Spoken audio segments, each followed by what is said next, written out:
Hello, beautiful people.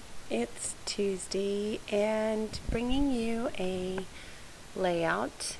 This is one of my Make a Kit Monday layouts, and that video is from November 17th. If you want to go back and look at the products that I'm mainly using, any products that I use in addition that are not in the kit, I will mention those, but it's mainly based on the Polka Dot Party by Dear Lizzie, and I wanted to use that up.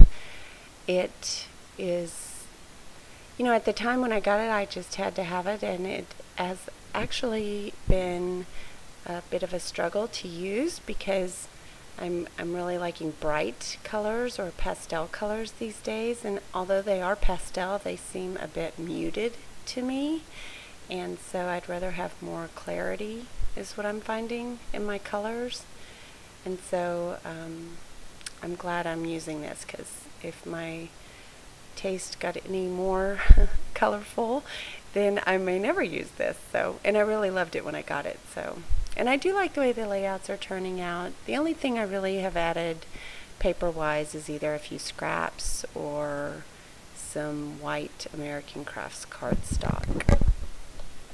And so here I just decided to make some banners out of the paper pad, and I am stringing those with some of the twine that I matched up with the kit, and I'm punching a hole. I've got this little teeny tiny hole punch that does just big enough for me to thread some of that twine through. In fact, it's almost, I have to punch two little holes side by side in order to make it big enough, but that way it makes it look like it's all strung together.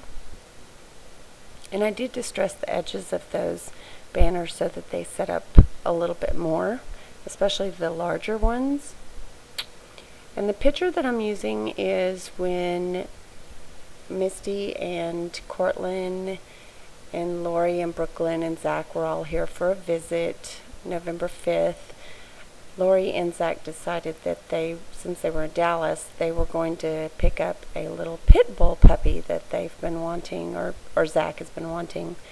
And so, you can find just about anything in Dallas. When you live in East Texas, it's kind of convenient to get it all done when you're in one spot, like Dallas. So they just kind of made a last-minute call, and we were running around town a bit and doing a few things, and they said, well, we'd really like to just go pick up this puppy. And so we kind of stopped what we were doing and ran over and met this stranger in a in a parking lot at a gas station, and Zach bought himself a puppy. So my girls absolutely love and adore puppies, and this was some sort of pit bull that's difficult to find. I don't know. I have a small dog, and big dogs, if I lived in the country and that was important to my significant other, then that would be great, but because it would be outside. I wouldn't want it inside or anything, but I'm really, and I have the small dog for London because she needs something like that in her life, but I don't really need any additional responsibilities. And so I think it's great when the girls, they're always asking me for some big dog, like a mastiff or a bulldog, or some giant destructive animal, and I'm like, no, we live in suburbia and we really don't have room for that, and a pool takes up the majority of our backyard, and when you're grown and live on your own, you can get whatever kind of dog you want. So I'm already a clean freak. I don't want to deal with the hair and the dirt and the messy eating and all that a big dog brings. And so this was an opportunity for London and True to get to play with this puppy, and Cortland was super excited. And so I'm pretty sure Cortland and London were just as excited as Zach, if not more so, because they jumped out of the car first to go see the puppy. So that is what the pictures are, and London really wouldn't let go of it and leave it alone. So, and it was a sweet dog. So, and they only stayed for a couple of hours and then they left. I was a little concerned about it using the restroom in my house, which would have totally geeked me out. But it didn't. It didn't have an opportunity to, because they didn't stay long enough for that. So it all worked out, and everybody got a little piece of happiness. And here I am using some of the kit, just layering it up. I thought that Heidi Swap dog die cut worked perfect, and there's some Dear Lizzie die cuts that have dogs on them, and I've done a layout of my dog as well in this kit. So trying to use up those elements that have dogs that you never think of really when you are in the middle of doing a dog layout. So I am always wondering, what am I going to do with a dog or a deer or what have you? But I've been finding ways to use those a lot lately, so I'm excited about that. Those are those elements you think are super cute, but you don't know what you'd put them on, and here you go. This is the perfect layout to put them on. I thought that the Maggie Holmes open book, that large camera piece, would be a good element there, because everything else looked kind of small in comparison to those large banners and with the double print, and so it helped balance the page very well when I brought that chipboard element in.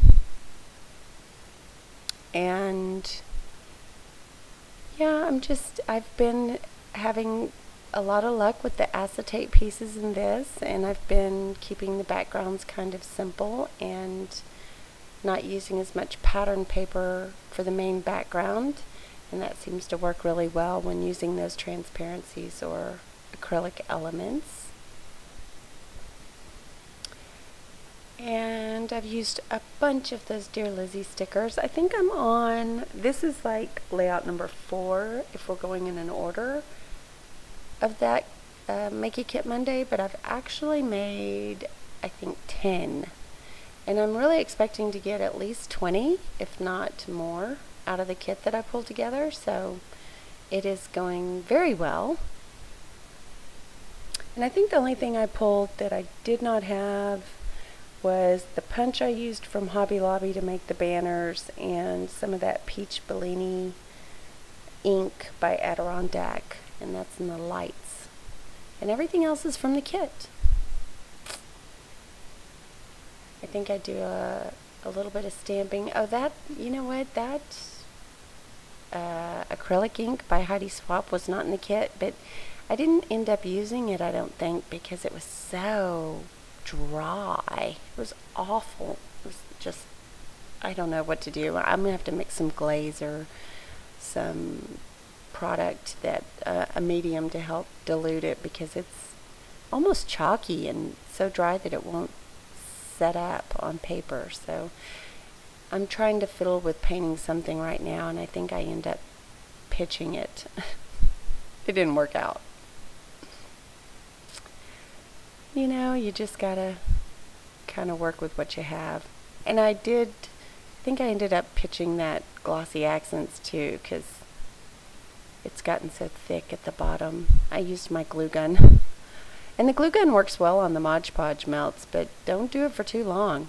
Oh no, here we go. I did paint those little starbursts. Those are those wooden starbursts. And I did paint them with that black and ended up using them, but like I said, it's chalky and kind of weird. It doesn't show up on the video, but that's what I did with the black. Now I remember. So, I hope you enjoyed the layout. Just finishing up with some splashes, and I will add the date. Still pictures at the end. Still taking a break from my personal Facebook page, but I am posting to the Pretty Paper page, and we do have a challenge going on this month for you to use doilies in an unusual way or in a way that makes you smile. So I would like for you to share that on the Pretty Paper page on Facebook. That's our our group of Scrapbook sisters, and I will just have another video for you probably tomorrow, and I'll talk to you later. Ta-ta for now. Bye.